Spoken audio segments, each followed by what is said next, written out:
my name is Fisher, and I've been working with Aspire for 1 year. I'm based in Los Angeles, and I spend my 9 to 5 working a tech job, and then when I'm not at my desk, I am an aerialist and circus performer. Amazing. So I guess to start off, just tell us a bit more about, what you were struggling with before joining your fitness, or joining us on your fitness journey and your biggest challenges.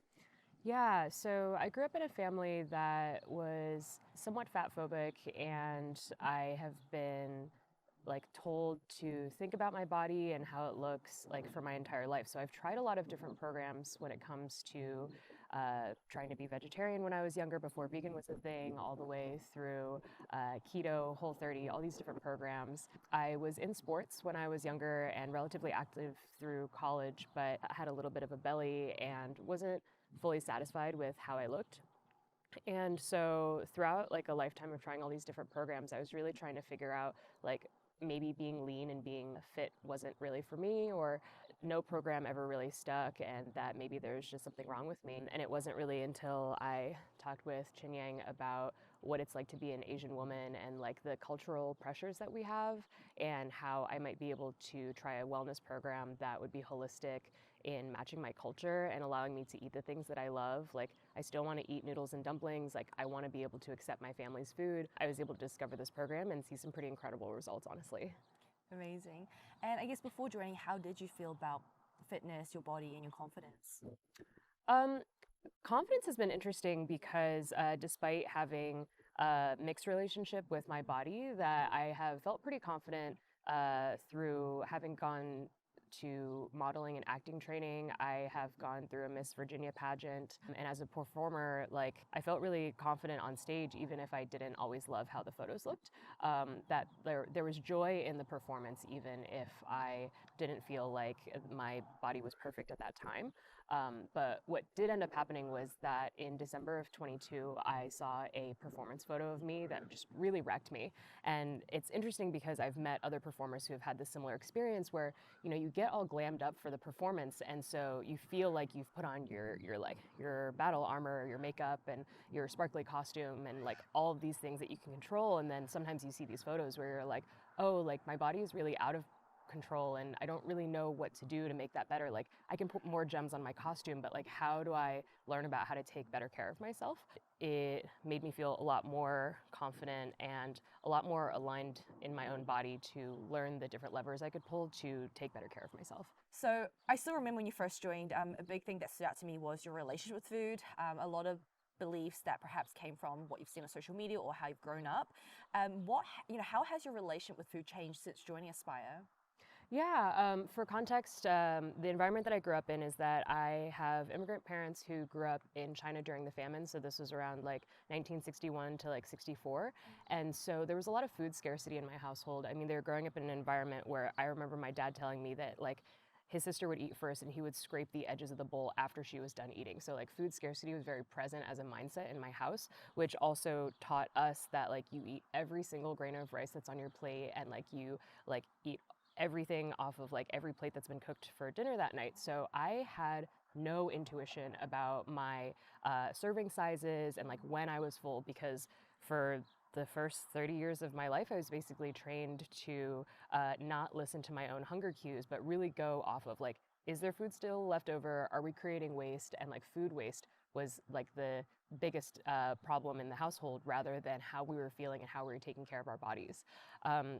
So not being able to intuitively eat was one of the biggest things that tracking has really helped me overcome, because the metrics and my calorie allowance allow me to find meals that are really satisfying and filled with my favorite foods. I'm still eating soup dumplings, I'm eating cake for my birthday, and all of these things are within my meal plan, based on the amount of calories I'm having at any given time on the program, and I'm still able to achieve my goals, which is amazing. The other misbelief that I had before we started the program, I thought, if I'm trying to build muscle and I'm not eating carbs, no pasta, no potatoes, no sweets, that I'm eating healthy. And so I thought, steak, that's protein. Like if I just have a ribeye, like I'm not eating any fries or mashed potatoes, like this is healthy. But while tracking, I learned that like the difference between a ribeye and a flank steak, the difference between like a mayonnaise-based sauce or like a mustard-based sauce, like the amount of calories like can really add up. And so that was something that I thought I knew about nutrition before, but like through tracking and like making smarter choices, I've really been able to change my body composition in a way that like I feel like I have a lot of control over the different levers to like adjust to how I want my body to look. Amazing, yeah. And I know that, relationship with food is such a big one for a lot of females as well. And it is what makes the fitness journey so much harder. So it's just so empowering and nice knowing that you're in a place where you can and you do believe that you can eat the foods you love now whilst reaching your goals. And you've actually seen that evidence as well come to life. I guess if you look at your journey, what's been the biggest highlight or the biggest wins that you've made that's really changed how you feel about yourself and your fitness? It's interesting because there are scale wins and then there's non-scale wins. And so some of the things that aren't related to the numbers that I see on the scale is that as a circus performer, I am lifting my body into the air like through the sheer force of will and my ability to do like pull-ups and my ability to invert, which comes from a lot of core strength. So I've been training circus for 7 years now, and there was a skill that I was really hoping to have as a professional circus person, which is called a straight arm, straight leg inversion.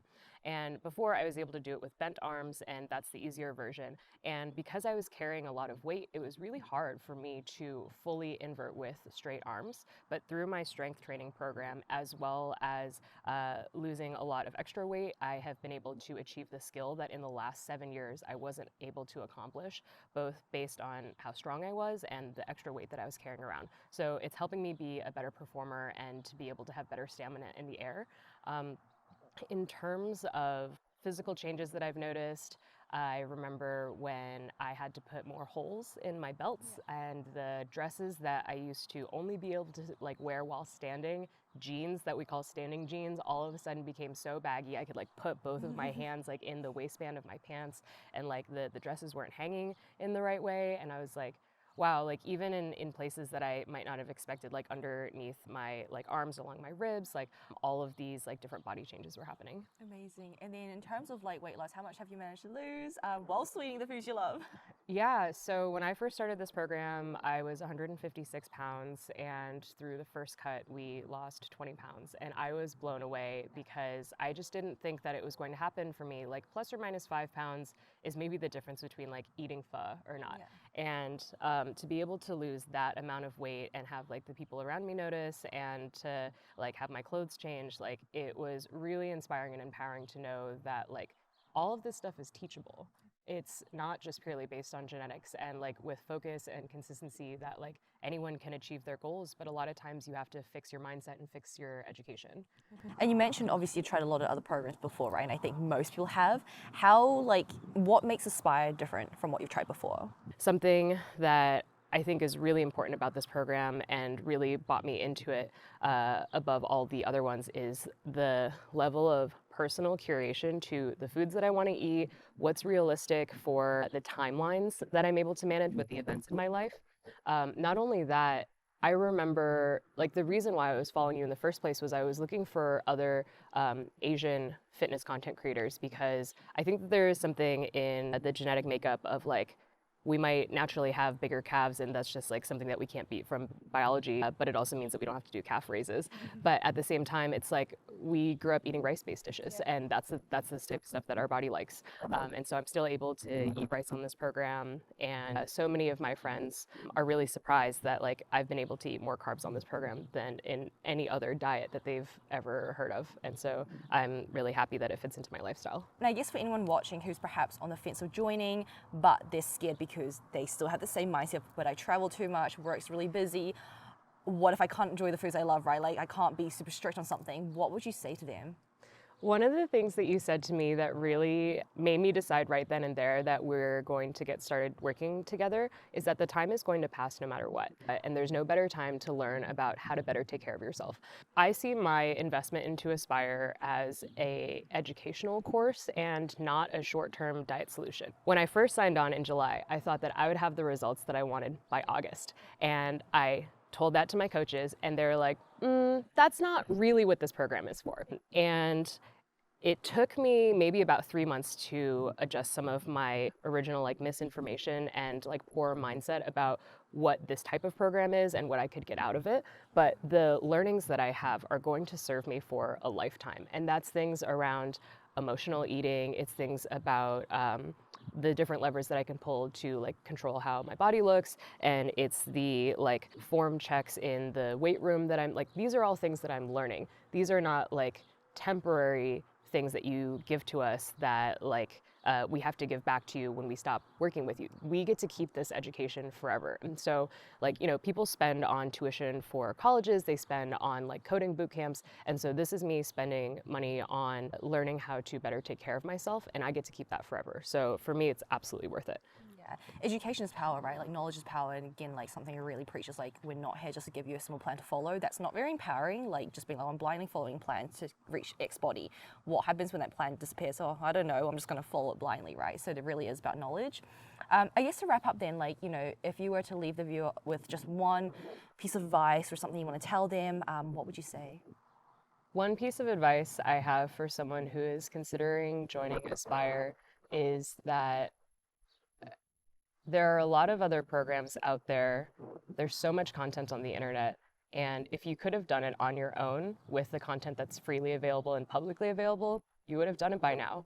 But if you could have a personalized coach who would teach you everything that you need to know about how to better take care of yourself, and you're making an investment into your future and potentially even your longevity, like, why wouldn't you do it? And then obviously being here on the retreat, it's been amazing actually meeting you in person. I know for a lot of people before they perhaps think about going to a retreat, it can be very intimidating. It's a bit scary, obviously, maybe if you're traveling alone. What were your expectations coming into it, and what have you, I guess, learned getting out of it as well?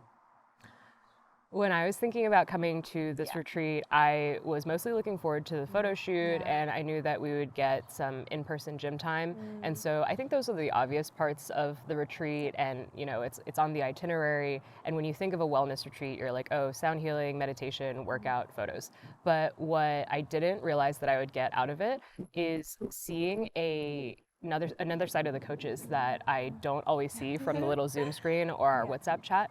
And as I was talking with one of the girls on the retreat, it brings such a deep sense of legitimacy to the program to see how the coaches live their life.